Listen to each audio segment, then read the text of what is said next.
How to delete a spotlight on Snapchat. Hey everyone, welcome back to the channel. So if you have posted a spotlight on Snapchat but you want to delete it, I'll show you how you can do it. So now without further ado, let's get started. So first thing first, open the Snapchat app on your phone.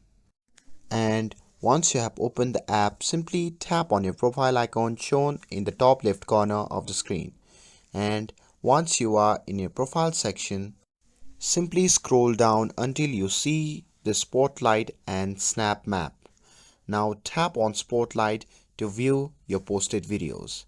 And once you are inside the video, simply tap on the three dots at the bottom right of the video, and you can save the snap by tapping on Save to save it to your memories before deleting.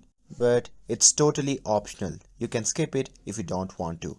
And after that, simply again tap on the three dot icon, and from the pop-up menu simply tap on delete snap and then confirm by tapping on delete again, and that's it.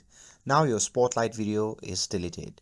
And that's all there is to it. With this, if you found this video helpful, then don't forget to like, share and subscribe to get updated for more videos.